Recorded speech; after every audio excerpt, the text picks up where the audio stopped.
Hello everyone, welcome to Education Rise. एक बार फिर से स्वागत करता हूं आप सभी का। और यहां पर हम अलग अलग टॉपिक लेंगे। पहला टॉपिक हम लेंगे आर्ग्यूमेंट्स फॉर और अगेंस्ट टॉपिक। तो यहां पर हम फॉर लिखेंगे, यानी पक्ष में लिखेंगे ना। हेल्थ इज़ वेल्थ, ये हमारा टॉपिक है। हेल्थ इज़ वेल्थ, इसके पक्ष में आपको यहां पर अगर लिखना है इस तरीके से आवे तो कैसे लिखोगे। तो पहले तो आंसर लिखेंगे और हेडिंग डालेंगे argument for the topic health is wealth. अगर आप उसके पक्ष में लिखते हैं तो लिखना है फॉर द टॉपिक। इसके अगर आप उसके ऑपोजिट लिखते हैं तो आपको लिखना है अगेंस्ट द टॉपिक। तो हम यहाँ पर लिखेंगे फॉर द टॉपिक, ठीक है। लिखेंगे हेल्थ इज़ वेल्थ, यानी स्वास्थ्य ही धन है। लिखेंगे कि health is God's most precious gift to us. स्वास्थ्य जो है वो भगवान का दिया हुआ बहुत ही मूल्यवान गिफ्ट है हमें। Good health allows us to enjoy all other good things of life. अगर स्वास्थ्य अच्छा है तो हम जीवन में बाकी जो सारी चीज़ें हैं उनको अच्छी तरह से एन्जॉय करते हैं। A healthy man is a happy and productive man. एक स्वस्थ आदमी हमेशा खुश रहता है और वो एक उत्पादक होता है, मतलब प्रोडक्टिव, मतलब काम सही ढंग से कर पाता है। He brings happiness to others, वो दूसरों के लिए भी खुशियाँ लाता है।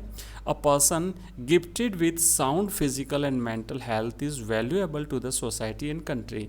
और एक ऐसा व्यक्ति जिसका फिजिकल और मेंटल हेल्थ अच्छा है वो समाज और देश दोनों के लिए बहुत ही वैल्यूएबल होता है, मूल्यवान होता है। As he can serve his fellow man in a much better way. वो अपने जो साथी हैं उनके लिए भी अच्छी तरह से काम कर सकता है। तो ये हमने देखा एक आर्ग्यूमेंट था जो हेल्थ इज़ वेल्थ। इस प्रकार किसी भी टॉपिक पर अगर आता है आपको आर्ग्यूमेंट, अगर आपको लिखना पूछा जाए कि आर्ग्यूमेंट फॉर और अगेंस्ट, तो जो जो चीज़ें आपको आती है उसके पक्ष में उसके विपक्ष में जिसमें भी आप लिखते हैं छोटा सा लिख दीजिए। इस तरीके से सिंपल सा तरीका मैंने बता दिया कैसे लिखना है। दूसरा भी अगर आता है तो उस पर आप लिख सकते हैं। आइए अब एक और नेक्स्ट क्वेश्चन हम करते हैं। यहाँ पर हम देखेंगे you have been invited by the principal and staff of government senior secondary school Amritsar to attend annual function on 8 April 2022 at 7 PM। आपको क्या हुआ कि एक इन्विटेशन प्राप्त हुआ है। ये जो यहाँ पर दिया हुआ किसकी तरफ से, एक स्कूल के प्रिंसिपल की तरफ से, उसके स्टाफ की तरफ से, और ये स्कूल का नाम यहाँ पे दिया हुआ अमृतसर, और ये जो फंक्शन कब है कहाँ पर है सब डिटेल यहाँ पे इसमें दी हुई है। नेक्स्ट लिखा हुआ है कि the district collector will be the chief guest of the function and right a formal reply accepting the invitation. तो आपको आपको एक्सेप्ट करना है ना। Accepting and declining the invitation आपके दो टॉपिक हैं। तो एक्सेप्ट करते हैं तो कैसे आपको उस इन्विटेशन को एक्सेप्ट करते हैं तो उसको रिप्लाई कैसे देना है, फॉर्मल रिप्लाई कैसे देते हैं, वो तरीका इसमें हम देखेंगे। तो यहाँ पर सबसे पहले आपको है ना इस तरीके से लिखना और लिख करके इसको भी बॉक्स में बंद करना है। जैसे हम नोटिस को बॉक्स में बंद करते हैं उस तरीके से इसे भी बॉक्स में बंद करना है। लिखना है आपको मिस्टर KL वर्मा, यानी जो व्यक्ति है उसका नाम, कौन एक्सेप्ट कर रहा है इसको, professor Amritsar thanks the principal and the staff of the government senior secondary school Amritsar for the kind invitation. ये जो आपने एक मुझे इन्विटेशन भेजा इसके लिए आप सभी को मैं धन्यवाद देता हूँ। To attend the annual function on 8 April 2022 at 7 PM at school auditorium. तो ये कहाँ पर हो रहा है वो सब कुछ जो डिटेल यहाँ पर दी हुई थी ना वो कि वो इसमें लिखनी है, ठीक है। और अंतिम एक लाइन जो लिखनी है वो इंपॉर्टेंट है, वो ये है he has great pleasure in accepting the invitation. ये हमेशा थर्ड पर्सन में लिखा जाता है, याद रखिएगा। यहाँ पर देखिए ना मिस्टर KL वर्मा लिखा है नाम, लेकिन यहाँ पर अंतिम जो पंक्ति होती है उसमें थर्ड पर्सन में लिखा जाएगा, ध्यान रखना। ही हैज़ ग्रेट प्लेजर, मतलब उसे खुशी होगी इन एक्सेप्टिंग द इन्विटेशन, मतलब इन्विटेशन को एक्सेप्ट किया है। क्या कहा है कि यहाँ पर इन्विटेशन को एक्सेप्ट करना है। एक्सेप्टिंग इन्विटेशन की रिप्लाई आपको लिखनी है। तो ये रिप्लाई आप उन्हें देंगे, है ना, उन्हें रिप्लाई देंगे कि हाँ भाई मैंने आपका इन्विटेशन जो है वो एक्सेप्ट कर लिया है और मैं इसमें शामिल होऊंगा, मैं आऊँगा आपके इस फंक्शन में, ठीक है।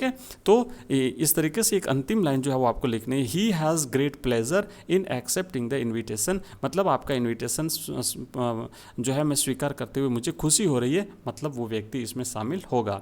तो इस तरीके से तो लिखना है, आपको एक एक्सेप्ट करना है इन्विटेशन को। नेक्स्ट एक और क्वेश्चन हम यहाँ पर देखेंगे जो आपका कि एडवर्टाइजमेंट है, ठीक है ना। इसी के साथ क्या होगा कि अपने सारे जो चैप्टर्स थे वो हमने कंप्लीट कर दिए, लेटर हमने देख लिए, नोटिस देख लिए, रिपोर्ट हमने देख ली, और उसके बाद में एडवर्टाइजमेंट हो जाएगा। एक्सेप्टिंग एंड डिक्लाइनिंग हमने देख लिया, जो रिप्लाई है आपका वो भी हमने कर लिया। तो आइए एक और कर लेते हैं। Mr Rajveer Gupta is looking for a bride for his son, write an advertisement to be published in the matrimonials column of a local newspaper. तो एक लोकल न्यूज़पेपर के मैट्रिमोनियल जो कॉलम होता है, विवाह संबंधी जो कॉलम होता है, उसके लिए आपको एक एडवर्टाइजमेंट जो है यहाँ पे लिखना है। तो देखिए इस प्रकार के जो एडवर्टाइजमेंट होते हैं ना, उसमें सबसे ऊपर तो हेडिंग लिखती है bride wanted, bride groom wanted, ठीक है। तो यहाँ पे हम लिखे, चूँकि ब्राइड की ज़रूरत है तो हम लिखेंगे ब्राइड वांटेड, और उसके बाद में इसको भी बॉक्स में बंद करना है, ठीक है, इसको भी बॉक्स में बंद करेंगे और सारी चीज़ें लिख देंगे। पहले तो आप बताएंगे अपने बारे में, है ना, उसके बाद में जो जो चीज़ चाहिए आपको सामने वाले में, वो सारी चीज़ें आपको लिखनी है। और इससे शुरू यहाँ से करते हैं। Alliance invited for a smart handsome 24/5 feet 6 inch Gupta boy, permanent lecturer in a government school. तो क्या है, पहले अपने बारे में बता दिया है ना, किस प्रकार का है, क्या है, जॉब क्या करता है, सब कुछ। Father is a principal in a government school in Jaipur city. Mother is an affectionate housewife. Sister is an IITian and working in IOCL at Panipat in Haryana. Looking for a really beautiful, slim, well-educated, calm and composed and cultured girl from status family। अब देखिए यहाँ तक तो अपने बारे में बता दिया सब कुछ क्या क्या है, और फिर अब आपको जो चाहिए ना उसके बारे में कि आपको चाहिए क्या चीज़, किस तरीके का वो जो है सामने वाला व्यक्ति होना चाहिए। तो यहाँ पे देखिए लिखा है सब कुछ उसके बारे में लिख दिया। लुकिंग फॉर, है ना, मतलब चाहिए हमें a beautiful, slim, well educated, calm and composed and cultured girl from status family. Right with complete biodata and a recent photograph to Rajveer Gupta. अगर कोई व्यक्ति जो है इस प्रकार का है और इंटरेस्टेड है तो वो इस एड्रेस पर जो है वो लिखेगा, है ना। पोस्ट बॉक्स नंबर 21, ये पोस्ट बॉक्स नंबर इसमें दिया जाता है, और राजस्थान पत्रिका झालाना जयपुर। तो इस एड्रेस पर जो है वो रिप्लाई देनी है, और किसके साथ, आपको रिसेंट फोटोग्राफ भेजना है, बायोडाटा, कंप्लीट बायोडाटा के साथ में, एक रिसेंट फोटोग्राफ के साथ में। इस एड्रेस पर आपको जो है वो यहाँ पर जो है वो उन्हें जो है वो इस एड्रेस पर भेजना है ये सब कुछ। तो ये हमने तीनों टॉपिक कर लिए, और इसी के साथ इंग्लिश की जो ग्रामर, कंपोजिशन, क्वेश्चन आंसर्स, जो सब कुछ था वो हमने देख लिया है। अगर आपको वीडियो पसंद आया तो चैनल को सब्सक्राइब जरूर करिएगा। Thank you very much.